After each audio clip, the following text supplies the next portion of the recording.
awalnya kita pikirannya tuh sederhana, kita mau kesejahteraan mengacu pada Pancasila. Kendala itu ada, tapi kita bisa selesaikan kalau kita mau kolaborasi. Jadi tidak usah semua tuh mau dikerjakan sendiri tuh nggak usah gitu. Jadi perempuan itu mempunyai peran penting dalam pendidikan keluarganya, menjaga kesehatan di dalam keluarganya gitu. Dan ini perempuan itu pada akhirnya dialah yang membentuk karakter kepribadian bangsa.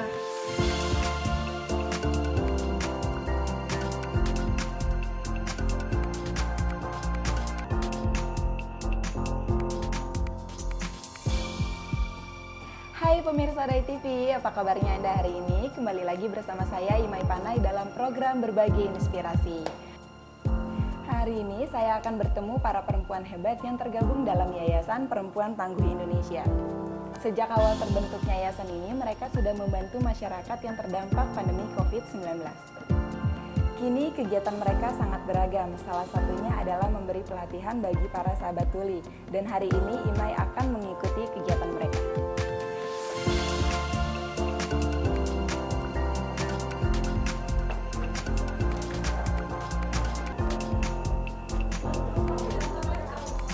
Selamat siang Ibu Ami. Selamat siang, Saya Imai. Imai dari program Berbagi Inspirasi Dai TV. Hai. Ya, Ibu Ami, sebelum kita melihat-lihat kegiatan ini di belakang nih, saya penasaran dengan latar belakang dari Yayasan Perempuan Tangguh Indonesia. Ini Bisa ya. sedikit Ibu jelaskan nggak kepada pemirsa Dai TV? Oke, jadi Yayasan Perempuan Tangguh Indonesia ini didirikannya tuh baru aja. Kami tuh resminya baru Oktober yang lalu, tanggal 5 Oktober tepatnya kita. Tapi pergerakannya sendiri sudah dimulai sejak Maret. Kita kan ibu-ibu di rumah aja nih, ya. Pada saat itu kita nggak bisa pergi kemana-mana. Akhirnya kita ngobrolnya tuh pakai Zoom. Akhirnya kita ngapain ya? Kok cuman begini-gini aja gitu. Nah, akhirnya mulai tuh yuk kita bantu warung-warung dekat rumah kita nih, membantu orang-orang yang kurang beruntung tapi yang deket aja dulu gitu. Nah, kita mulainya dari situ. Awalnya kita pikirannya tuh sederhana, kita mau kesejahteraan mengacu pada Pancasila gitu ya. Kita ingin kesejahteraan untuk seluruh rakyat gitu ya. Tapi karena kita ibu-ibu, kita mulai dari lingkungan kita aja dulu gitu. Jadi visi kita di situ. Dan yang kita lakukan adalah ini kan logo kita nih, ada 3. Ini bukan cuma asal 3 ditaruh di sini gitu ya. Ini melambangkan UMKM yang kita bantu, pendidikan dan kebudayaan, dan juga ada sosialnya gitu. Jadi ini 3 itu melambangkan bagian-bagian yang mana yang kita kepingin kita bisa, dan selama ini kita sudah coba gitu. Jadi memang niatnya tuh untuk membantu orang-orang yang terdampak COVID-19 Ibu ya. Awalnya di situ. Gitu, ya. Tapi kemudian kan kayak ini ya, ada UMKM, ada sosial, ada pendidikan. Jadi fokusnya Jadi banyak sekarang ya, Bu? kita akhirnya fokus di situ gitu.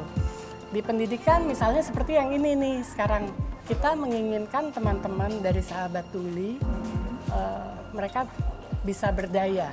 Betul. Ya kan, berdaya, mempunyai skill dan juga mempunyai peralatannya. Jadi kalau kita menolong nih, kita membantu mereka supaya mereka jadi makeup artist.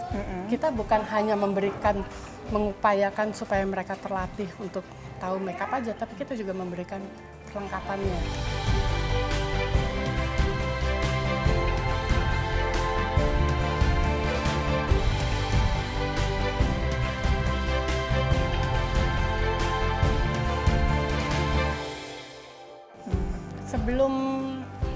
Sebelum makeup artist ini, kita juga ada kelas kuliner, ya, kuliner masak.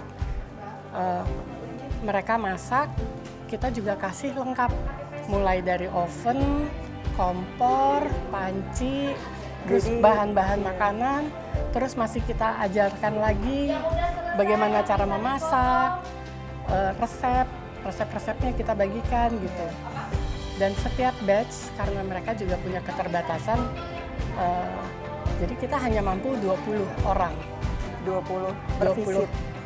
per angkatan. Perangkatan. Ya kan? Dan hal-hal yang seperti ini membuat ibu-ibu nih seneng gitu ya. Anak-anak gitu ya udah pada bisa usaha sendiri gitu ya. Itu ya namanya ibu-ibu gitu. Jadi sebenarnya basicnya tuh lebih apa ya, dengan rasa sih. Iya. Ya. Kuliner itu dari 20 yang pertama udah ada satu bahkan udah jadi juara di sebuah lomba difabel yang dilakukan oleh sebuah perusahaan. Dan mereka juga sudah berhasil menjadi pengusaha kuliner. Contohnya ya, ini sekarang nih kita ada batch yang untuk makeup artist. Makan siangnya mereka tadi itu disiapkan oleh yang batch pertama kuliner. Wah. Gitu. Jadi dari situ Saling kita timbal udah balik ya, Bu? Betul. Lalu tujuan dari pelatihan makeup untuk sahabat tuli ini apa, Bu? Pelatihan makeup artist ini ingin membuat mereka itu mempunyai keterampilan, mempunyai skill makeup dan bisa mencari uang dari makeup tersebut. Mereka kan tuli ya. Kekuatannya artinya ada di mata, ya kan, di melihat dan rasa gitu. Makanya pelatihan untuk teman-teman tuli itu pertama kita kasih kuliner, ya kuliner itu kan rasa ya kan. Betul. Nah sekarang visual nih gitu. Mereka punya kekuatan di situ sehingga jangan melihat kekurangannya mereka, tapi mereka punya kelebihan di situ. Betul. Dan dari kelebihan yang mereka punya itu mereka punya daya sebetulnya, ya kan, untuk mendapatkan penghasilan. Ibu boleh ditunjukkan nggak, Bu, pelatihan makeup untuk sahabat-sahabat tuli? Saya penasaran. Boleh banget, yuk. Yuk.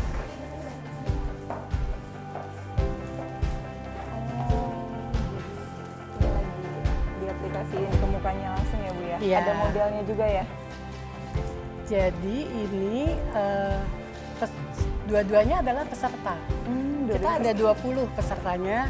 Hari ini 10 orang jadi model, 10 orang belajar. Lalu nih, Bu, dari proses pelatihan ini, apa sih tujuan akhirnya? Jadi tujuan akhir kita sudah pasti menginginkan mereka ini mandiri, ya kan? Mereka ini kita kasih skill, keterampilan untuk makeup, dan lebih dari itu kita peralatannya ini semua kita berikan kepada mereka. Wow. Gitu. Jadi ini yang satu koper ini nih ada makeupnya, ada peralatannya, itu semua menjadi milik mereka.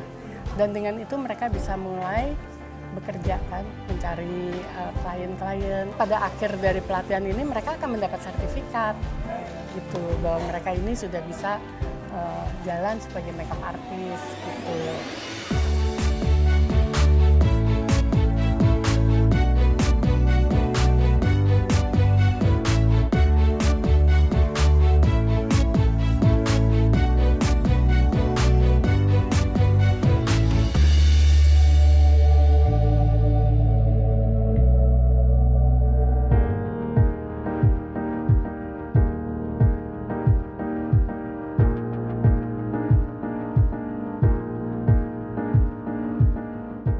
Apakah ada kantornya tersendiri atau moving atau gimana, Bu? Kebanyakan dan terutama awalnya yang kita kerjakan semuanya di Jakarta. Tapi apa yang kita lakukan tidak terbatas di sini aja, gitu. Karena kayak kemarin tuh yang membutuhkan APD itu bukan hanya rumah sakit di Jakarta kan. Jadi kita mengirim ke banyak titik di seluruh Indonesia, gitu APD-APD itu. Demikian pula dengan sembako, kita ngirim-ngirim juga itu keluar Jakarta. Lalu dalam menjalankan misi kemanusiaan ini nih, Bu, selama ini ada nggak sih kendala? Kendalanya ada banget gitu. Terutama justru waktu di awal-awal itu kan kita harus stay at home. Kita harus di rumah terus, kita nggak boleh pergi-pergi. Sementara kita mau bantu orang, tapi kita nggak bisa secara fisik, kita nggak bisa ada di sana. Gimana caranya? Nah, akhirnya kita kerjasama dengan siapa? Yang bantuin kita itu Brimob. Kita kerjasama sama Kopassus, kita kerjasama sama polisi satwa waktu itu. Kendala itu ada, tapi kita kita bisa selesaikan kalau kita mau kolaborasi. Jadi tidak usah semua tuh mau dikerjakan sendiri tuh nggak usah gitu. Kita harus kolaborasi. Jalan tuh pasti ada. Betul. Nah Bu, dari sekian banyak kegiatan yang dilakukan nih, tujuan utama dari Yayasan Perempuan Tangguh Indonesia sendiri apa sih?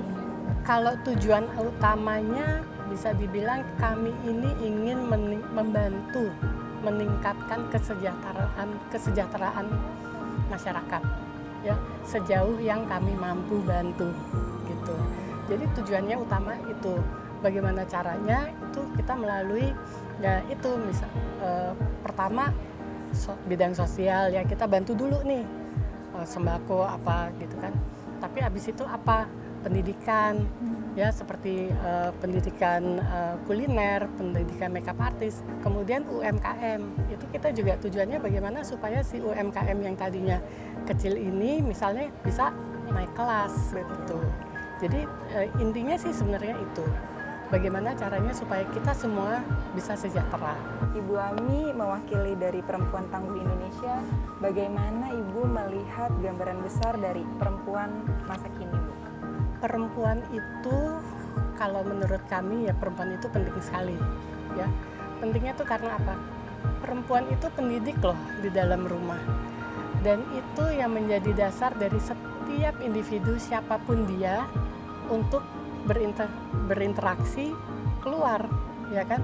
Jadi perempuan itu mempunyai peran penting dalam pendidikan keluarganya, menjaga kesehatan di dalam keluarganya gitu.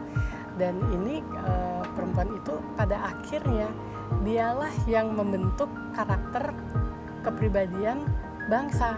Ibu Ami, terima kasih sekali lagi sudah mengajak saya keliling-keliling mengikuti kegiatan Sahabat Tuli latihan makeup ya Bu ya. Semoga cerita Ibu hari ini bisa menginspirasi banyak ibu-ibu dan perempuan dan masyarakat di luar sana yang sedang menonton tayangan ini. Ya. Terima kasih sekali lagi Bu Ami. Terima kasih. Tetap menginspirasi ya Bu ya.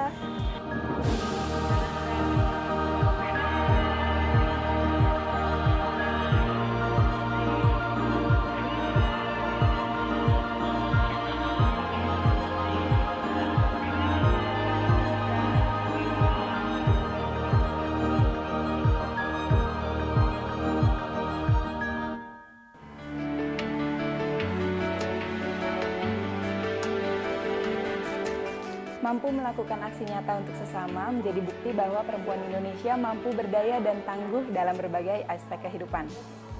Terima kasih sudah mengikuti kegiatan saya hari ini. Saya Imai Panai. Sampai bertemu di cerita inspiratif lainnya.